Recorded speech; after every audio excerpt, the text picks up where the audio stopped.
Assalamualaikum warahmatullahi wabarakatuh. Alhamdulillah wa syukurillah. Wassalatu wassalamu ala rasulillah. Ashhadu an la ilaha illallah wahdahu la syarika la. Wa ashhadu anna muhammadan abduhu wa rasuluh la nabiyya ba'da.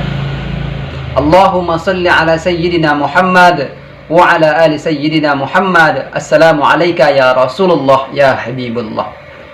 Ucapan syukur hanya untuk Allah. Alhamdulillahi rabbil alamin, atas segala nikmat yang Allah berikan. Semoga nikmat yang Allah berikan dapat kita manfaatkan dan kita gunakan sesuai dengan jalan yang telah ditetapkan Allah Subhanahu wa taala. Salawat dan salam buat baginda Rasulullah. Allahumma salli ala sayyidina Muhammad wa ala ali sayyidina Muhammad. Assalamu alayka ya Rasulullah ya Habibullah.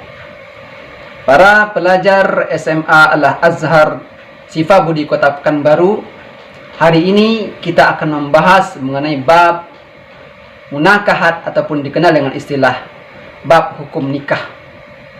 Oleh sebab itu, mari sama-sama kita lihat video ataupun penjelasan yang terdapat dalam video berikut ini.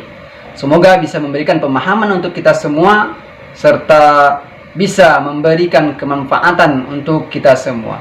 Selamat mendengar dan selamat menyaksikan. Assalamualaikum warahmatullahi wabarakatuh. Para pelajar SMA Al-Azhar Sifabudi Kota Pekanbaru, adapun pembahasan kita pada hari ini yaitu bab tentang nikah di dalam Islam.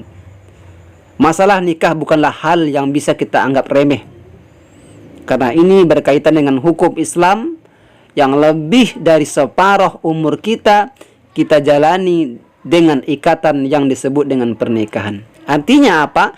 Ketika kita tidak paham dengan hukum-hukum nikah, maka sama artinya kita tidak melaksanakan hukum-hukum Allah lebih dari separuh kehidupan yang kita jalani.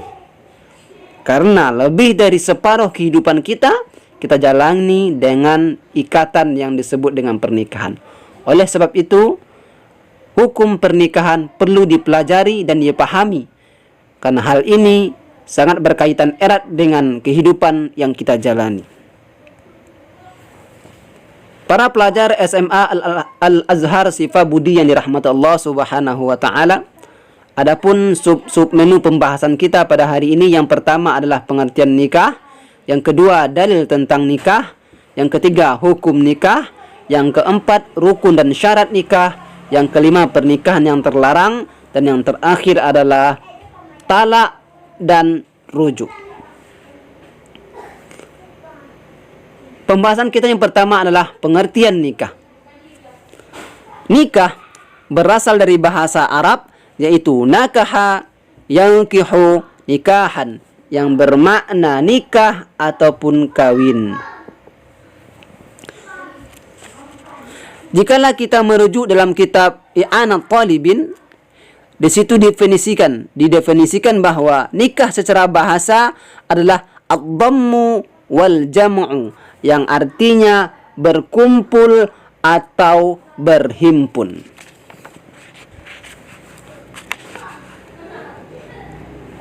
Sedangkan menurut istilah, para ulama mendefinisikan nikah dengan ungkapan ataupun susunan kata yang berbeda-beda.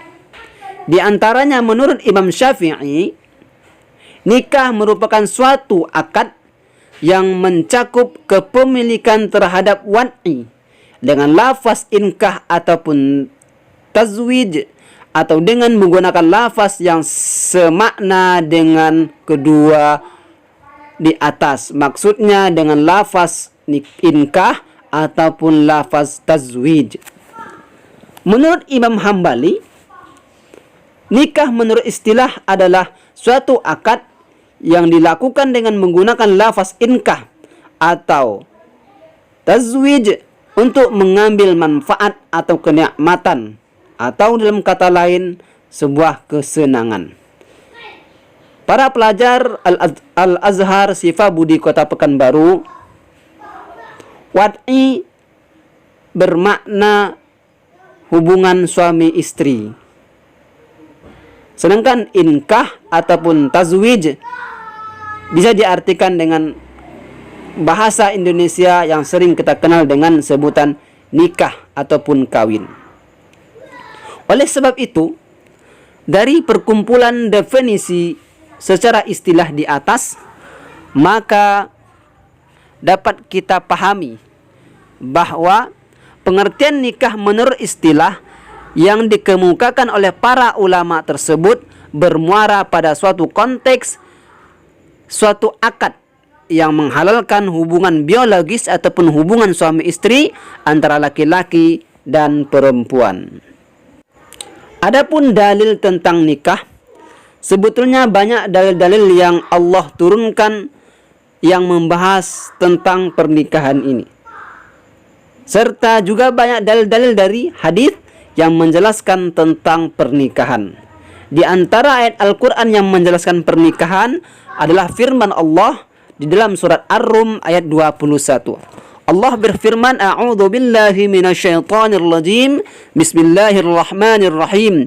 Wa min ayatihi an khalaqalakum min anfusikum azwaja litaskunu ilaiha wa ja'ala bainakum mawaddatan wa rahmah inna fi dzalika laayatin liqaumin yatafakkarun.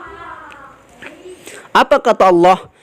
Dan di antara tanda-tanda kebesaran Allah ialah Allah menciptakan pasangan-pasangan untukmu dari jenismu sendiri agar kamu cenderung dan merasa tentram kepadanya. Dan dia menjadikan di antaramu rasa kasih dan sayang. Sungguh pada hal yang demikian itu benar-benar terdapat tanda-tanda kebesaran Allah bagi kaum yang berpikir. Selain itu, Allah Subhanahu wa taala juga telah menjelaskan di dalam surah An-Nisa ayat 3.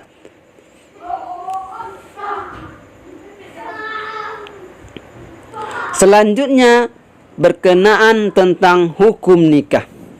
Para pelajar SMA Al-Azhar Sifabudi Kota Pekanbaru, nikah memiliki hukum asal yang berbeda-beda. Para ulama berbeda pendapat tentang hukum asal nikah. Menurut Imam Syafi'i, hukum asal nikah adalah mubah. Sedangkan menurut mazhab Zahiri, hukum asal nikah adalah wajib. Dan juga ada ulama-ulama lain yang mengatakan hukum asal nikah adalah sunnah. Namun yang menjadi patokan kita sesuai dengan rujukan kita adalah hukum asal nikah merupakan mubah. Para pelajar SMA Al-Azhar Sifabudi yang insya Allah dimuliakan Allah Subhanahu wa ta'ala. Dilihat dari keadaan seseorang, hukum nikah dapat dikelompokkan kepada 5 bagian. Yang pertama adalah wajib. Apabila nafsu mendesak, mampu menikah, dan berpeluang besar jatuh kepada zina. Maksudnya adalah seseorang itu dihukumi wajib untuk menikah apabila nafsunya mendesak, secara kemampuan dia mampu untuk menafkahi istrinya, dan dia tidak mampu mengontrol diri agar terhindar dari perbuatan zina. Maka dalam keadaan ini orang itu wajib untuk menikah. Yang kedua, sunnah, yaitu apabila nafsu mendesak, dia mampu untuk menikah tetapi dapat memelihara diri dari perbuatan zina. Maksudnya adalah nafsunya mendesak untuk ingin menikah, dia mampu untuk menafkahi secara materi, serta dia masih bisa mengontrol dirinya dari perbuatan zina. Maka dalam keadaan ini orang tersebut disunnahkan untuk menikah. Yang ketiga adalah mubah untuk menikah. Seseorang dimubahkan untuk menikah apabila tak ada alasannya untuk wajib menikah, serta dia tidak dalam keadaan haram untuk menikah. Yang keempat, makruh untuk menikah, yaitu apabila nafsu tidak mendesak, tak mampu memberi nafkah, tetapi tidak merugikan istrinya.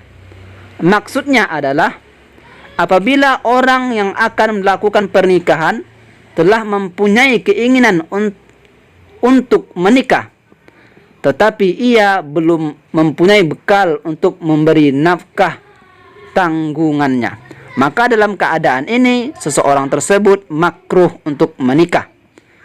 Dan yang terakhir adalah haram untuk menikah, yaitu apabila dalam kondisi nafsu tidak mendesak, tak mampu memberi nafkah sehingga merugikan istrinya, serta dia yang menikah yang bertujuan untuk menyakiti pasangannya.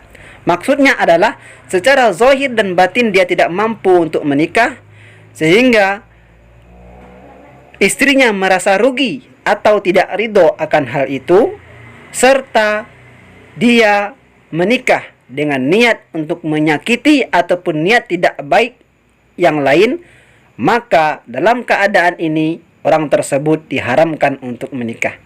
Demikianlah yang dapat disampaikan. Di lain waktu akan kita sambung materi selanjutnya. Wassalamualaikum warahmatullahi wabarakatuh.